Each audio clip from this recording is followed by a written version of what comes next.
Hello, this is Jason from Liberate Raleigh, and this is another Liberate Raleigh video. So in this video, I'm going to return to a topic that I covered pretty extensively a while back, about a year and a half or so ago. I think it was 27. Actually, you know what? Now that I think about it, I think it was closer to 2 years ago that I started looking at the topic of immigration. And I made a playlist of 8 videos that covered different subjects relating to immigration in support of the libertarian open borders position. So when I made that video, I wasn't intending to use it. I didn't specifically mean to reply to specific people. So what I wanted to do is cover general topics relating to immigration. However, I did mention occasionally certain people and arguments that they may have made, but I didn't specifically focus on a particular person. And that was not my intent when I made those videos. However, one person, namely Hans Hermann Hoppe, who has written quite a bit on immigration, and has been critical of the open borders, free immigration position. His reasoning and his comments have been, I see them brought up frequently, and I had not intended to make a video directed at any particular person. However, I think in his case, I might need to step in and look at some of the things specifically that he's done and said regarding this topic. So that's what I decided to do with this video. And I'm going to look at one of his essays called On Free Immigration and Forced Integration, which I will of course link in the video description so that you can read it yourself and draw your own conclusions after reading it and watching my video here. So I'm going to jump into that and start from the beginning of this particular essay and then move on. So in this essay, Hoppe begins by stating the case for free immigration. And he does this in terms of analyzing wage rates, capital movement, and productivity, and how when you look at those things, then the argument for free immigration is pretty sound and irrefutable. So, okay, so far so good? Well, actually no. Hoppe's off to a terrible start because he's simply misstating the argument for free immigration. I don't know whether he doesn't understand it or whether he's never heard the real argument. I'm not sure, but I never made this argument in my videos. I may have mentioned economic efficiency a few times, but the primary thrust of my argument, and the one that I see many other people make in support of free immigration and open borders, is the private property rights argument that by restricting immigration, you are restricting private individuals' ability to engage in free association with other people and to use on their own personal private property and utilizing their own personal private property. So immigration restrictions by the government are in fact criminal acts and should be outlawed. So it's a little strange that Hoppe makes this argument in this manner, that he only talks about wage rates and capital movement, and it doesn't really necessarily say productivity directly, but that's pretty much the gist of what he's getting at. So, I mean, from the start, you could almost pretty much dismiss the entire rest of what he's written just based off the premise that he's clearly erected a straw man and isn't going to deal with it at all. But he's not going to deal with the actual argument for open borders and free immigration at all. But I'm going to continue and work my way through this essay and go over all the other problems with it. So moving along in this essay, I'm going to start, I guess, by giving Hans Hermann Hoppe a bit of props in that he does correctly point out and explain that you cannot use welfare as reasoning against free immigration, and that the question of welfare and its negative effects are analytically distinct from the question of free immigration. And in this particular instance, Hoppe is 100% correct. You can't use a disparate government program as justification for further government action. So I agree with him here, and I would also point out, I would sort of expand upon this a little bit more and point out that this isn't really just restricted to welfare. This is a general thing for all government programs. You can't point to specific outside government programs or government laws and use them as justifications for for restricting immigration. The two things are analytically separate, as Hoppe points out. So, for example, anti-discrimination laws, the question of public property, any other laws or taxes that the government engages in, you can't simply use that as justification for restricting immigration. And another way of looking at this is through an example. You can look at the question of corn subsidies. So the government the government has this program to subsidize the production of corn. So they take tax money from people against their will and they give them to corn producers, and this, has a negative impact on the economy and just the well-being of people who have their money stolen from them by the government. So the natural effect of this is the overproduction of corn and a reduction in the price of corn for sale. So more people are going to buy corn and consume corn because of this. So does the fact that the government subsidizes the production of corn, does that justify, say, restrictions on the sale of corn? Or maybe the government should pass laws restricting the amount of corn people are permitted to consume? Well, obviously, when you look at the general argument for further government restrictions based on the presence of one particular government program, it becomes pretty nonsensical. You can pretty much justify anything because there's some, at least indirect effect of pretty much everything that the government does, and since it affects virtually every every area of human activity, any area of human activity can therefore be restricted or controlled by the government if you're willing to accept these things. But of course, I think it should be obvious that this is pretty silly.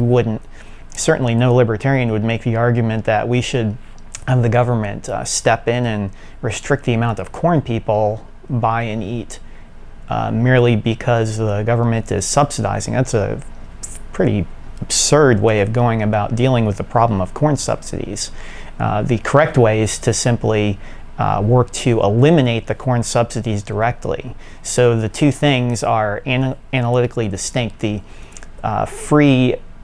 ability of people to freely spend their money on the purchase and consumption of corn, which they have the right to do, is analytically distinct from the question of corn subsidies. So yeah, I agree with Hoppe, but I would expand this to include all government programs. So moving on a little bit, Hoppe says that the argument for free immigration is unassailable except for two objections. The first objection is he points out that so he made the argument for free immigration in terms of, like I said, wage rates, capital movement, and productivity. But Hoppe points out that, well, these things, economic value is subjective. So, and then he uses the example that, well, you know, people may want to accept lower wages or, you know, maybe less optimal capital configurations and so on and so forth, and maybe a reduction in overall economic productivity in exchange for being able to live away from certain people, or being able to associate with a certain group of people and be able to discriminate against certain other people. So there's a kernel of truth here in that, yes, economic value is subjectively determined, but first of all, I find it a little odd that Hoppe is making the argument for people to be, well, not making the argument, he's bringing up the example of people choosing to move to locations that may want to, that may result in a lower wage rate for them, and basically have a negative impact on their finances. So they might suffer a monetary hit for the privilege of being able to freely associate with certain groups of people and not to associate with other groups of people, and being able to locate themselves in various in certain locations to play that out, to implement those preferences.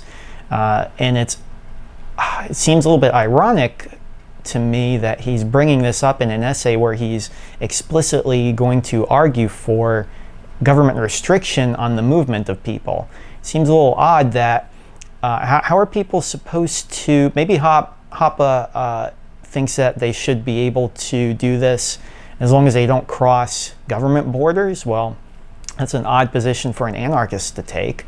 Hoppe claims to be a private property anarcho-capitalist, but he's bringing up the idea of people configuring themselves geographically and spatially, where he's also arguing in the same paper that he's going to argue that the government should restrict their ability to relocate and move spatially. So just off the top, I mean, just immediately, it seems a little odd to me.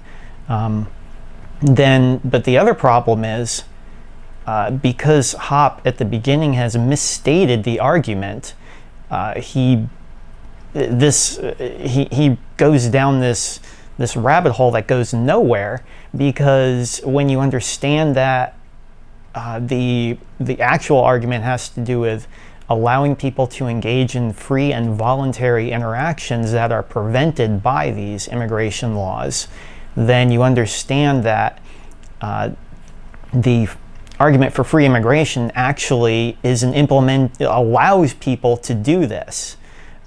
So it allows them to pursue whatever their economic self-interest is, however they perceive it, in whatever subjective manner that they so in whatever subjective, in accordance with whatever subjective preferences they may have. So once you understand what the real free immigration and open borders argument is, then this first objection that Hoppe raises is obviously simply absurd. It makes no sense whatsoever. So that is pretty easily dealt with just a simple understanding of what the argument is. Then the second one that he brings up, which is pretty much the bulk, which he expands upon throughout the bulk of the paper, is the question of who owns the property in the country. So I'm going to now move on to further on in this paper and deal with his reasoning there.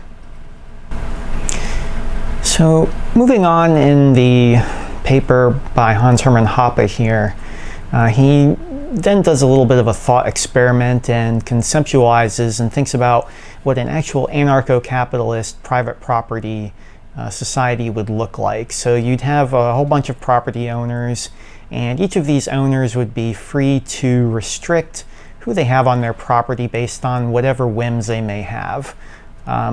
So this is all accurate, so I have no objection to this. And Hoppe obviously he expands on this a little bit to explain it a little bit more. But he draws a conclusion here that is incorrect.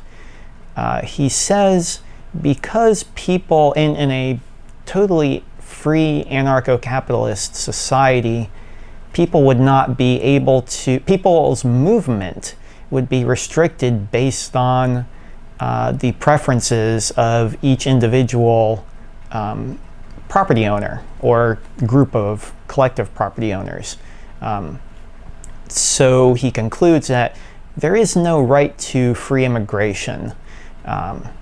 Okay, so I disagree with that, but I'm gonna mention one other thing. He also says that this does not affect the argument for free trade, because people may not want to associate with certain groups of people, but be fully fine with engaging in commerce with them and trading with them.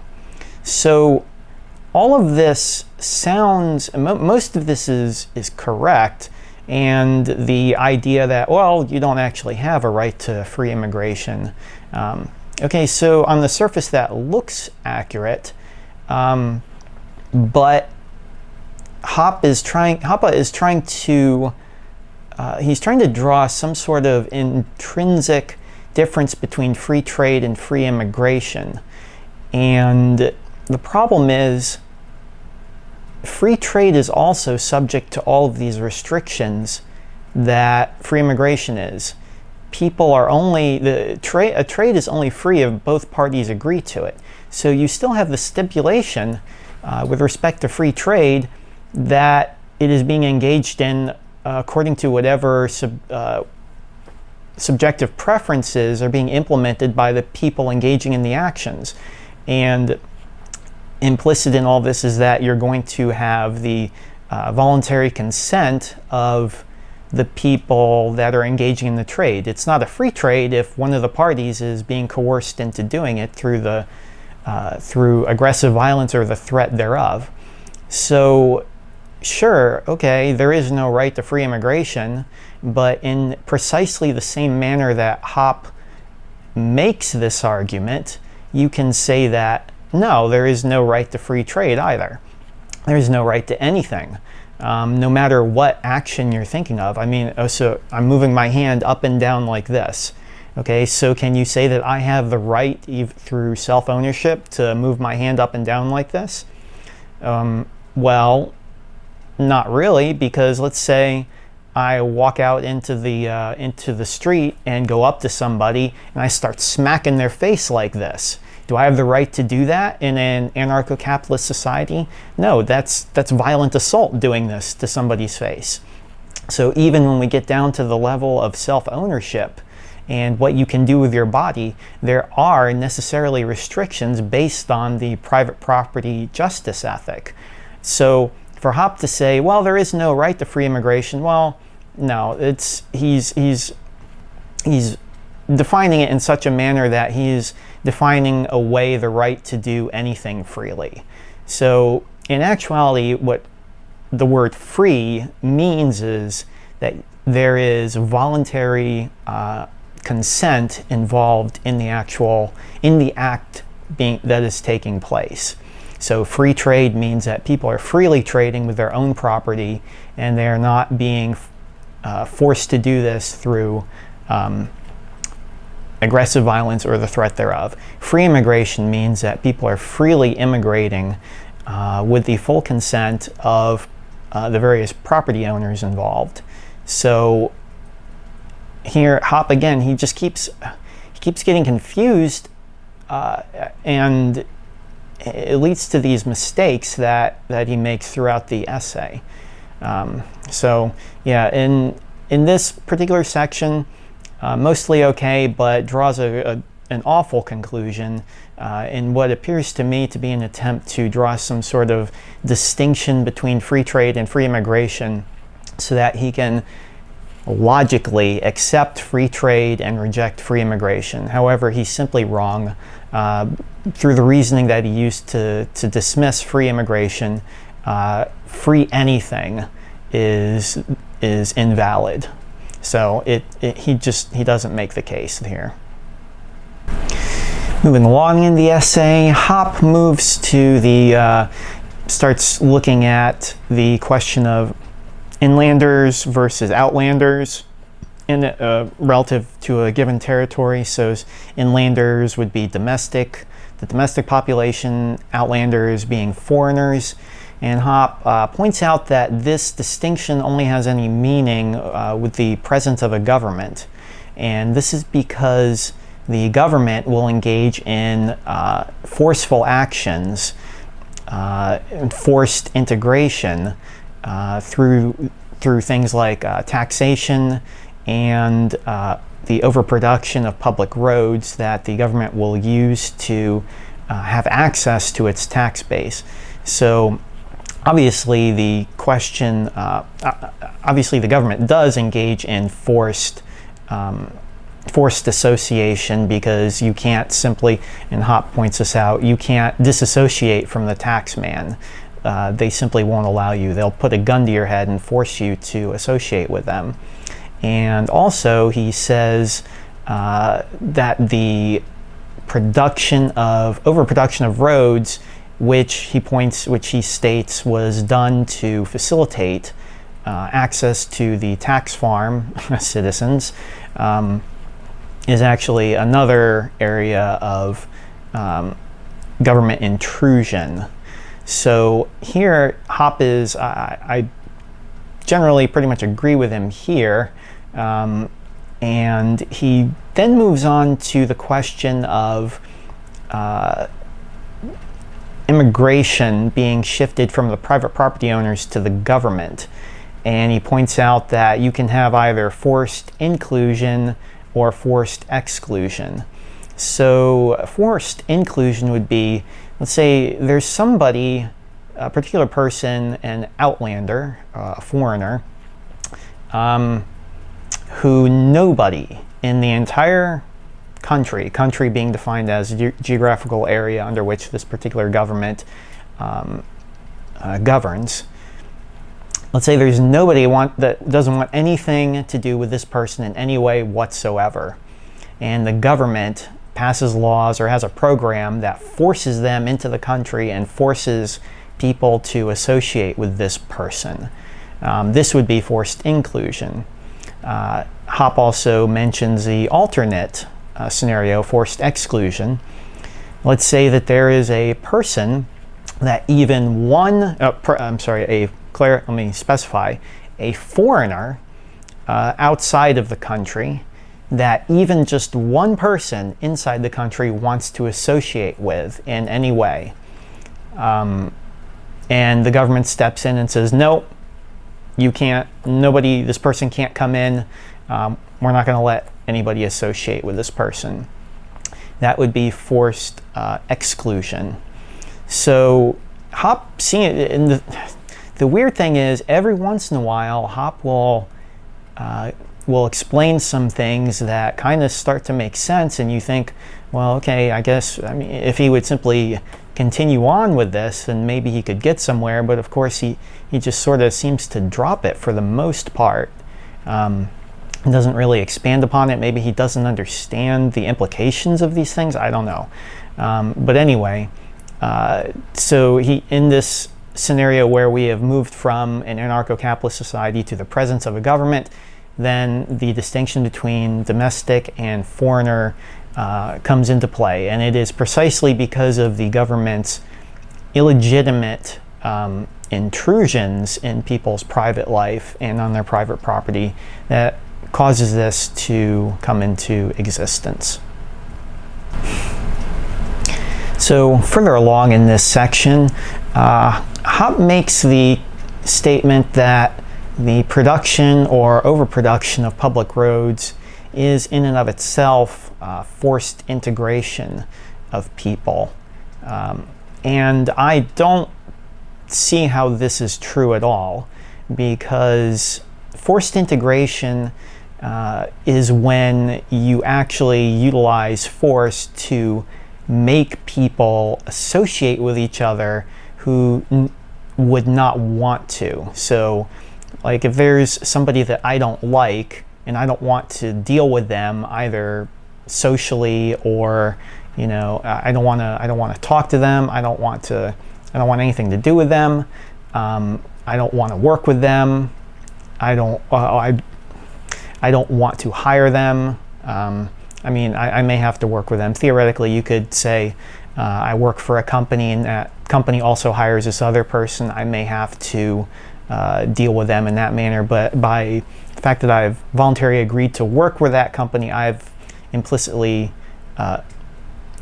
consented to associating with this person. But I'm talking about being forced in a manner that I have not consented to. So Hoppe says that public roads are forced integration, but the presence of a public road is not the same as two people or groups of people being forced to associate with each other that normally would not. So the government can build all the roads it likes, but that doesn't mean that people have to actually use them to associate with other people. Now, it may, obviously, by subsidizing roads and reducing the cost of their use to large sections of the population, the cost of associating with these other people would probably go down, and so maybe you would ultimately have more integration and association, but it is not accurate to say that this is forced. It would be like saying, I'm going to go back to the question of corn subsidies. So the question of the subsidy, which reduces the price to the consumer through the subsidized resources being directed to the corn producers, that's a separate issue from the question of corn consumption. I mean, they're interrelated, but people aren't being forced to eat corn because the government is subsidizing it. People can still choose not to eat the corn. They can't choose not to have some of their resources support the production of the corn. And yes, that is a criminal. That is a criminal act that should be ended. But it's not the same as saying corn subsidies are forced corn consumption. People are not being forced to eat the corn. They don't have to buy the corn on the open market and eat it. So I don't agree with Hoppe here that public roads in and of themselves, their presence is necessarily forced integration. I might agree to subsidized integration, but I would not go so far as to say it's forced integration. The other thing here is Hoppe seems to kind of begin to understand that the government's aggressive acts are the issue here, but he doesn't seem to take the step that once you understand this, obviously the question of whether you should, if you want to associate with a certain person, that question is no longer subject to anything that the government says. So you can just simply ignore what the government says. If I have a piece of property, if I want to bring somebody onto the land that I own, whatever the government says about that, whether it says, yes, you can do it, no, you can't, maybe yes, and will subsidize your ability to do it. But the question whether I should or should not, or can or cannot do that, or have the right to do that, is completely separate from whatever the government is saying on the matter. And what this reduces to is, this implies the free immigration, open borders position, because that completely removes the government from the decision-making process, and it simply leaves it up to the property owners.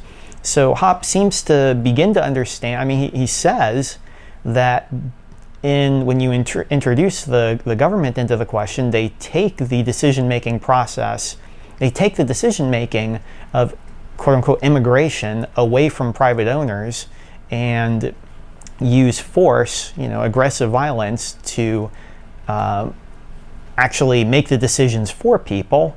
But he doesn't understand that what this means is that in order to get back those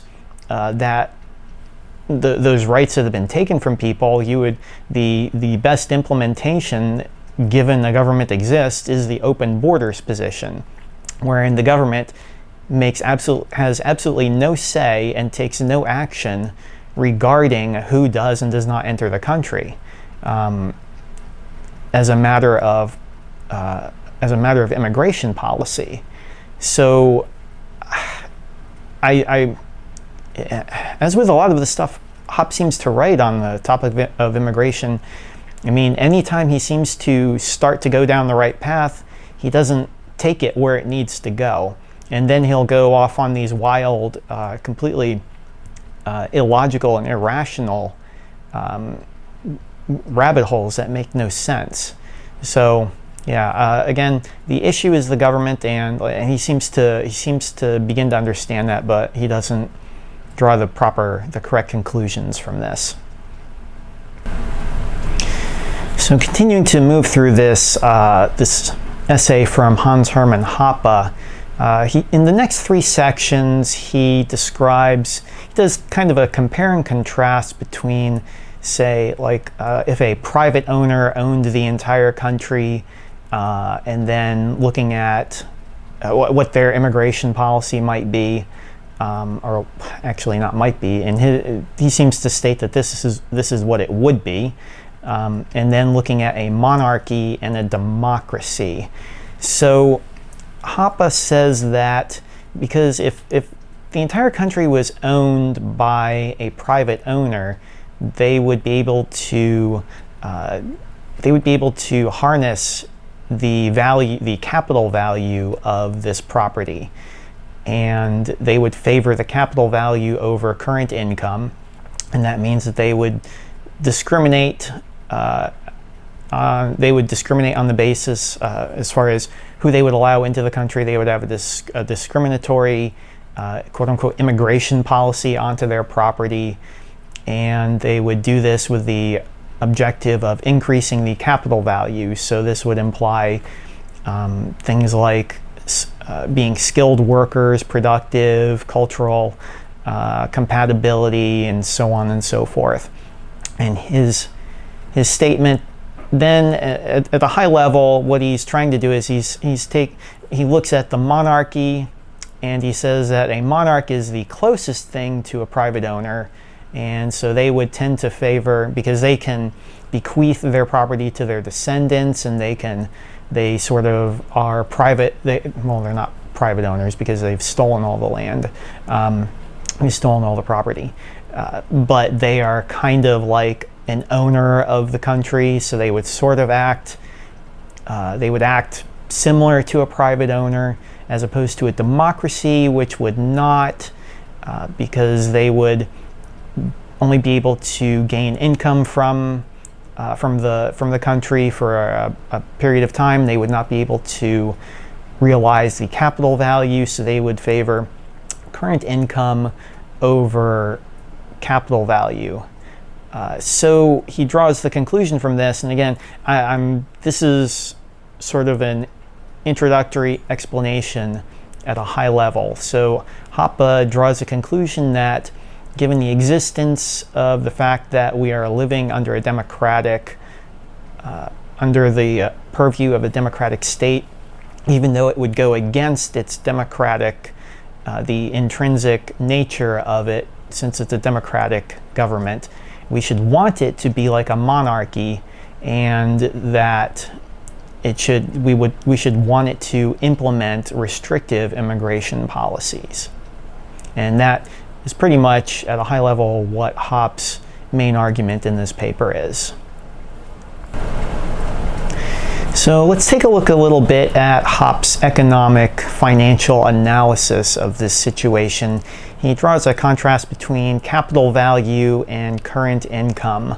However, he doesn't seem to take into account that a capital value is pretty much a discounted, the present value of a future income stream. That is one of the most famous ways to get a value of a given investment.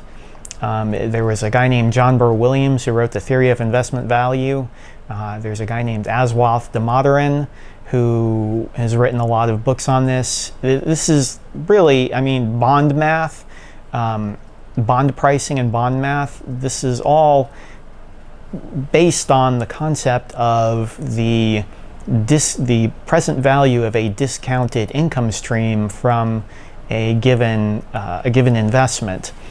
So both the democratic government and the monarch, they're both concerned with the present value of their investment. But Hoppe doesn't seem to take that into consideration. And so continuing with this, you also have to take into account and understand that democratic politicians are also they're not just looking at income like right now, they're also considering income streams into the future, which would affect their private estate, which they can bequeath to their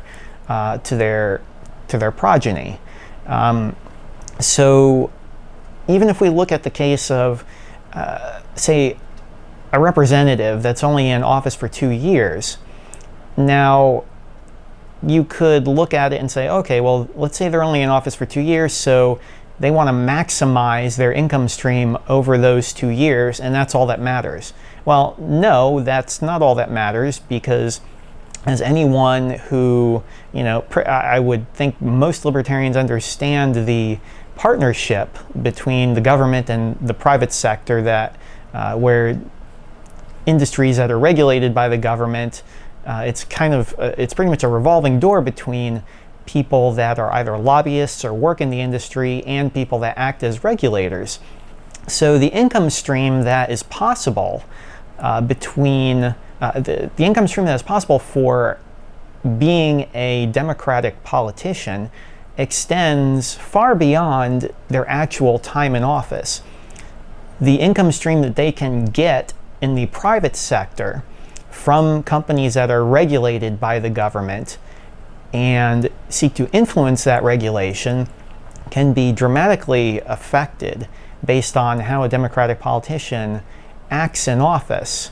So Hoppe seems to try to be saying that the democratic government just won't care what the quality, like the total value of the investment of the country that it supposedly in this scenario owns, based on this economic analysis. But when you really think about it, it doesn't really hold up to scrutiny. And the other thing is, the democratic politicians in this sense would be kind of, and to clarify also, I mean, Hoppe also says that what this would mean is that they would have indiscriminate immigration policies that are egalitarian, and it seems almost like he's saying that the democratic immigration policy would be an open borders or a near open borders immigration policy. I'm going to say some more about that later, but it's a little bit unclear.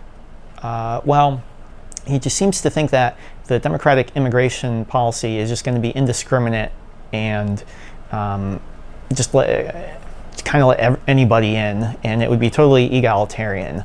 And he bases this on this economic analysis, but it doesn't seem to really make much sense. He seems to think that the democratic government isn't going to care whether the country goes to hell in a handbasket economically, because it's only concerned with its current income stream from that investment, quote unquote investment. But that simply doesn't follow. And the other way to look at this is, you could look at a democratic politician as sort of like similar analogously to an employee of a company who maybe doesn't have an ownership stake in the company. So they're drawing a salary from this company or some wage rate, and this is their only this is the only payment that they get from this company. So in this scenario, would this person care or not care whether the company is healthy or not? I think pretty certainly that most employees, I know that I certainly do, care very much about the health and well-being of the company they work for, given that this can affect their income or end the income stream just immediately. And let's say, to stretch the analogy a little bit further, where a politician has influence over decisions that can affect the health of the company. Let's say that employees in some manner are also have some sort of influence over business decisions that this company makes. So would this fictional employee not care about those decisions or pursue them in some sort of weird egalitarian manner? No, I don't think so. They would probably make them with the idea that they would like the company to do well, because a company that does well is more profitable. The more profitable the company is, the more secure your job is, and the greater probability that you can increase your income over time. So Hoppe he seems to make a very superficial he seems to be using very superficial economic analysis to make his case. So immediately, this is one objection, and I could probably analyze I'm not a financial consultant or in the investment business, so there may be more to this that I'm missing, but just immediately, based on what I know, Hoppe's argument here seems pretty superficial and not very compelling. So some other problems with just the general way that Hoppe is going about this. He assumes that a private owner, a private individual owns the entire country, and draws conclusions from this as far as what their behavior vis-a-vis immigration would be, and then uses this as a standard comparison between a monarchy and a democracy. But there's some devastating problems with this, and so really there's two. So the first one is Hoppe is simply assuming a particular property configuration, and second, Hoppe is assuming this fictional private property owner's preferences. So the first one, assuming the particular private property configuration, Hoppe is saying he's using the idea of a single private individual owning the entire country. Now, that is one particular private property configuration, or one structure of ownership for property. But that isn't. But there's an infinite number of ownership configurations that can arise in a private property anarcho-capitalist setting. The actual configurations themselves are irrelevant to the question of whether something actually is a private property scenario or private property anarcho-capitalism. So I could simply turn this around and throw it back at Hoppe and say, okay, well, you say that you've assumed this fictional private property owner owns they own the country in this particular configuration. I could simply turn it around and say, I'm going to assume the private property configuration of collective ownership of all the people living within it. And that is perfectly valid, because in a private property anarcho-capitalist setting, that could entirely happen. Everybody could agree to pool their resources together and agree to joint ownership under whatever identical restrictions occur in the democratic setting or something similar. Obviously it can't be totally the same, because we're talking about entirely voluntary interactions. as opposed to the government, which engages in aggression. So the actual configuration itself is irrelevant. It can be anything. People can agree to anything. Most anything that you can imagine as far as the structure of the property ownership arrangement can occur. But Hoppe is simply assuming one that's convenient for him, and saying that this is the one that is an exemplary, is the paragon of private property ownership. But this is clearly Hoppe just waving his hands around and just assuming things that are convenient. And so this leads me to the second point. Hoppe is simply assuming preferences. So he assumes the ownership configuration and then just assumes the financial self-interest area. Even though Hoppe mentions subjective economic value and psychic income, he doesn't really go beyond simply mentioning them. But the problem is, once you take subjective preferences into account, then you can't draw conclusions of what the immigration policy that a private owner would make are. That would depend entirely upon the person or group of people that own the property in question. Like, take myself, for example. Just on a matter of principle, maybe I'll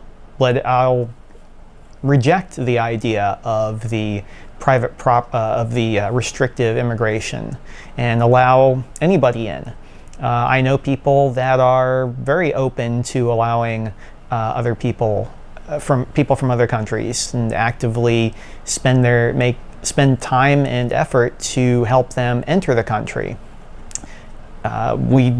It all just depends on the people involved. So for Hoppe to simply say, okay, I'm going to assume that assume a private owner, and based on tendencies based in using the idea of a general tendency that is based on pursuit of financial gain, I'm going to draw this conclusion of what their immigration policy is going to be.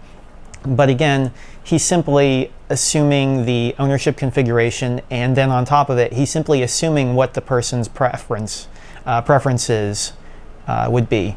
And again, Hoppe, I would think that given the amount of writing he's done on, say, covenants and communities, so on and so forth, he should be aware that associations that engage in the production and management of what would normally be considered, what people nowadays would consider quote-unquote public resources, like, say, roads, associations that provided those services within the context of civil society, which is the private production and creation of these sorts of public resources and services, quite frequently did not pursue economic gain and would engage in these things even though they knew ahead of time that they were probably not going to make money and could very well lose money, and that there was a very high probability of this. But they would do it anyway in order to fulfill whatever the subjective preferences were that they were pursuing. And for example, I'm working on a series of videos on the book The Voluntary City. Explicitly, the turnpike associations, which are mentioned in that book, did not see a profit, and they were pretty much monetary sinkholes. Well, I don't know, monetary sinkholes, but they were not profitable investments, and they were known not to be profitable investments, but they were pursued anyway by turnpike associations all over the United States for the purpose of building roads, despite this. So Hoppe's argument, just when you look at it as it is, it's pretty obvious that it's simply just Hoppe is begging the question or waving his hands around and just assuming, he's just assuming what he needs to assume to get the conclusion he wants. And none of it, I mean, you could just simply make different assumptions and come to a different conclusion. So he's not really making much of an argument other than just to say, well, this is, in my imagination, this is how it would be, therefore this is how it should be. And I don't find that very compelling at all. And another problem with, so Hoppe seems to favor the immigration policy of, say, a monarch who he states would be engage in discriminatory and restrictive immigration and would implement policies to do this. So the other problem with this is Hoppe's reasoning doesn't justify these actions from the monarch or justify these restrictions. These restrictions are still criminal acts being acted out based on the monarch's economic self-interest. And again, Hoppe seems to focus on the economic self-interest here. So even if, despite Hoppe's argument, these actions are still criminal. So, for example, he talks about monarchs, because they would favor the capital value, they wouldn't want their productive citizens to leave the country. Therefore, they would generally prevent them from leaving the country or make it very difficult or implement laws that would make it difficult. Well, okay, that's great that you pointed that out. And guess what? Still criminal.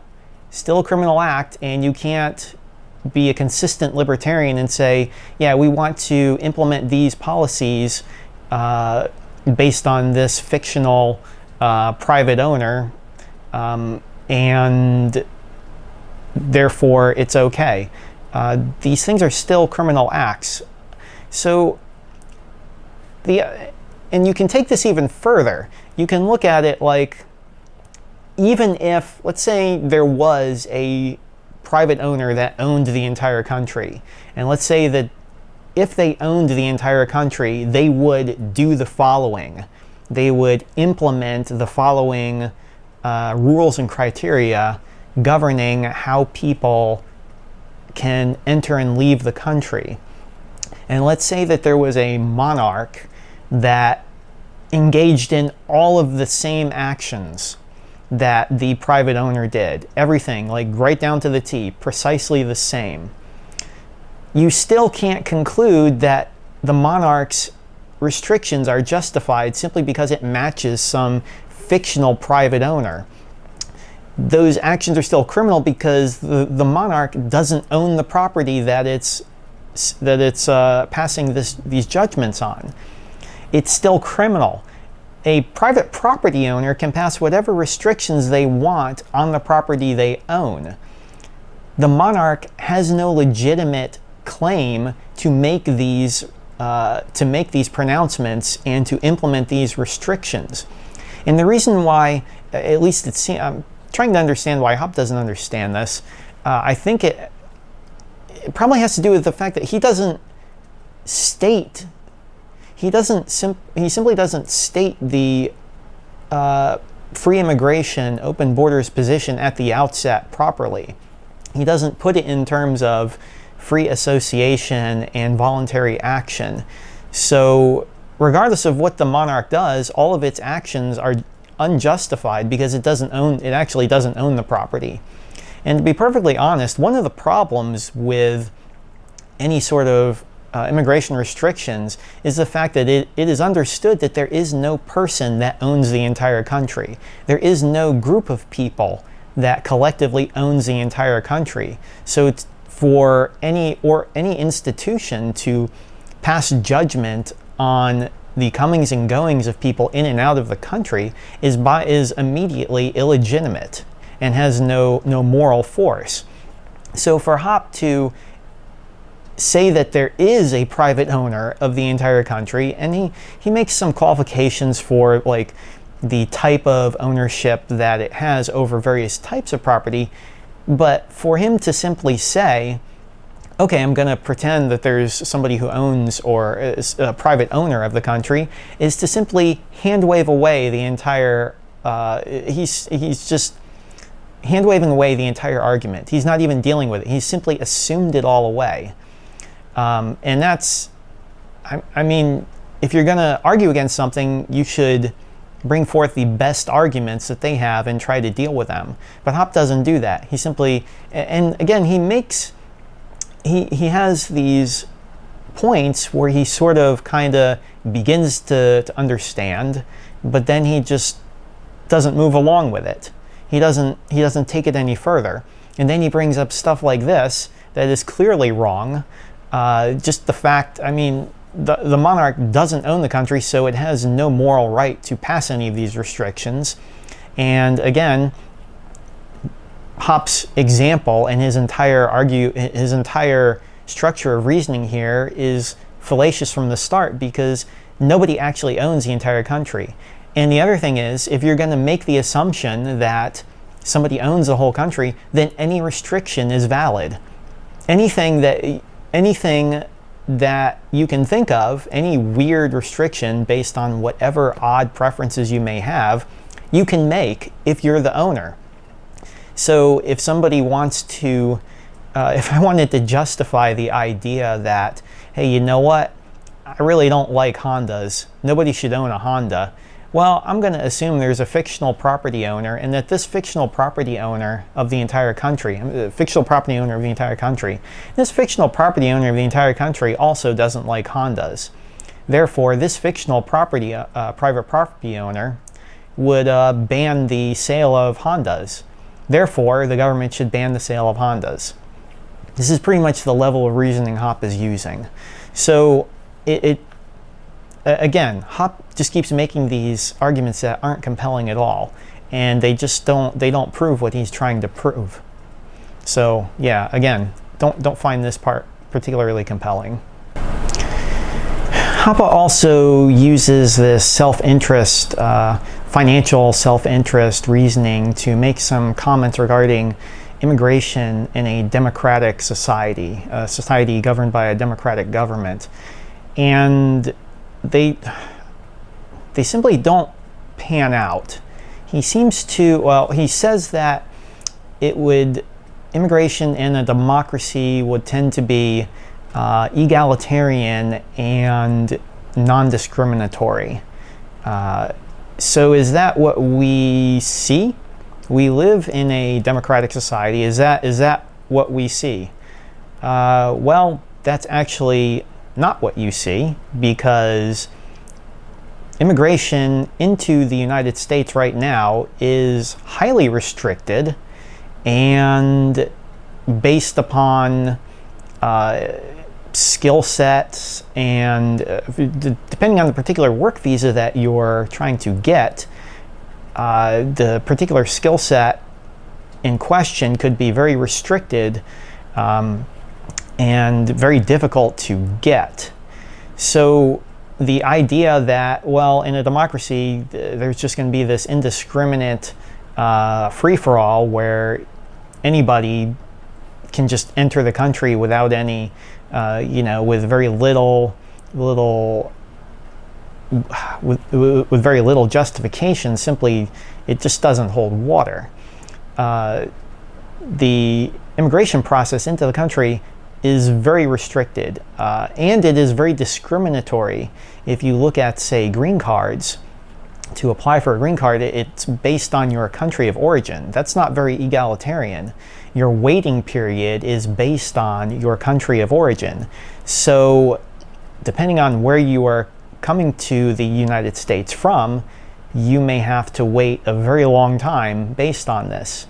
And the other thing is, this follows just based on the analysis that you're going to have factions within the country who have an incentive to restrict and control the flow of people into the country. Most notably, labor unions. They don't like competition for their workers and their members in the unions, and also various businesses, particularly large businesses, that could use the immigration laws as bludgeons on smaller competitors, or to, in other ways, just kind of get a leg up on the competition by allowing them access to a wider pool of labor. So the idea that there's going to be an egalitarian and non-discriminatory immigration policy in a democracy, despite the public choice analysis that large, wealthy people and large companies who are able to overcome the fixed costs of buying influence with the government are going to use that influence to restrict immigration and control it such that it is to benefit them personally or to benefit that particular company. So Hoppe's idea that it's just going to be egalitarian and, just going to kind of let anyone in, it doesn't seem to make much sense when you look at it from like an economic perspective, or look at the incentives involved with the various people and factions within the country that might seek influence over the immigration process. And again, this is pretty much what you see when you look at the immigration process and you look at all the different work visas and the criteria for applying for them and getting approval. And also the other thing is, based on political influence and political tides, how strictly these things are adjudicated and decided can vary over time. They can be less strict in some time periods, and like for example, when Trump was elected, immigration became much more difficult based on people that I know that are in the immigration industry have told me. They said that that Trump, once he was elected to office, he made their lives pretty difficult as far as getting people into the country. So again, based on political leanings and political influence, that will affect how restrictive and what the criteria for getting people into the country is, and how those things would be adjudicated in the actual approval process of getting visas or making the decision to allow people to enter the country. But just in general, the idea that the United States immigration system is egalitarian and non-discriminatory, and it's it just makes no sense if you've actually worked in the industry or know people that work in it. Hoppe's contention here simply doesn't hold any water. So another thing regarding immigration under a democratic government, Hoppe brings up an immigration act. Now I'm drawing a blank on the year. It was from the 60s and removed the favoring of European immigrants and made the immigration process more quote-unquote egalitarian. And Hoppe uses this as his justification for his statements regarding immigration under a democracy. And he seems to and he also points out that, well, it was no coincidence that this coincided with the implementation of anti-discrimination laws in the United States. So Hoppe seems to be implying here that over time, the immigration in a democracy becomes less discriminatory and more egalitarian over time. Well, first of all, we know currently that's not the case, as I explained earlier.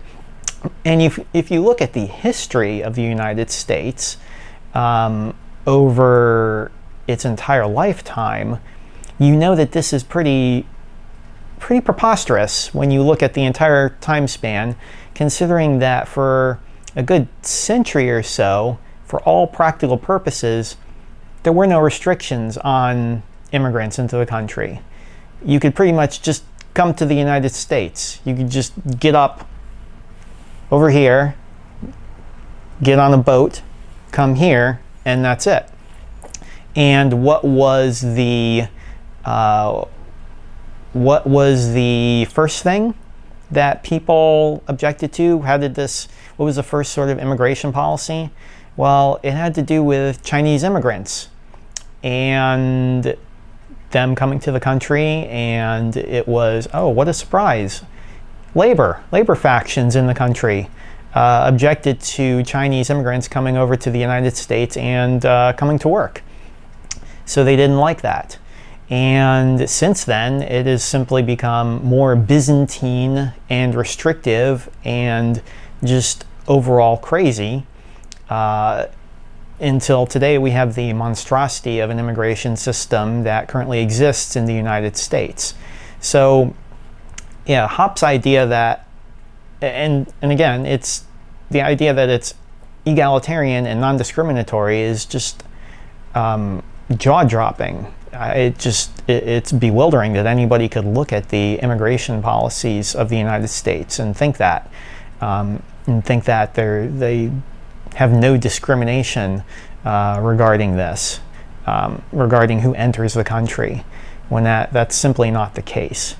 So yeah, if you look at the immigration policy and restrictions at the founding of the country, of the United States, and now, it is hilariously more restrictive and more discriminatory. It's like night and day. So yeah, it doesn't seem to make much sense to make the argument that, yeah, it becomes less restrictive and less discriminatory over time. That simply is not how it played out. It's getting probably continue to get more Byzantine and confusing as time goes by. So yeah, Hoppe doesn't really make his case here again either. Hoppe makes a further claim regarding the quality of immigrants into the country that a democracy may favor. He says that they may favor the less productive and as opposed to the more productive geniuses. He mentions geniuses. So let's examine this a little bit more. And he makes the claim that they may favor these lower productive, I guess less intelligent people, because these are the people that are more likely to favor the redistributionist policies of a democratic government, redistributionist, egalitarian policies of a democratic government. So does that play out? Is that true? Do we see? And well, he makes the case that, I'm sorry, I should have clarified a little bit more. He makes a case that because these wealthy, successful people of, these wealthy, successful geniuses are the primary victims of government policy, whereas the low productivity, I guess less intelligent people are the beneficiaries, then they would have a natural inclination to favor government redistributionist and egalitarian policies, whereas these super wealthy and these wealthy, highly intelligent people, on the other hand, would not. So yeah, there's a number of issues here, and just to really, if you just look at the people that are really pushing for government tyranny in general, and even if you want to look at particular government tyranny in the form of forced egalitarianism and redistributionist policies, those tend to be very wealthy people. There are a lot of very wealthy people, very successful, very highly intelligent people. The intelligentsia, like the academic industry in the country, has put a lot of intellectual rigor and effort into defending these policies and supporting them. And there are tons of highly wealthy and very successful people that support the government in whatever tyrannical encroachment upon people's private property rights that exist. So I don't see how Hoppe can draw the conclusion that, well, naturally these successful people aren't going to favor the redistributionist and egalitarian policies of a democracy, these are precisely the people that have proposed, supported, implemented, and petitioned the government to actually bring these things about. They are precisely the people that have done it, but Hoppe seems to have inverted this and seems to think, oh no, they're not gonna, they're the victims, so they're not gonna support these things. So democracy isn't gonna favor bringing them in. But again, just if you just look at the political landscape, it's almost, I don't know. I can't find anything to support this just based on what I see. I see tons of highly intelligent people and highly successful people supporting government intrusion on people's lives. They're precisely the people that have the resources and influence and the intellectual wherewithal to figure out a way to do this sort of thing. So Hoppe simply he's not standing on firm ground at all when he makes this claim.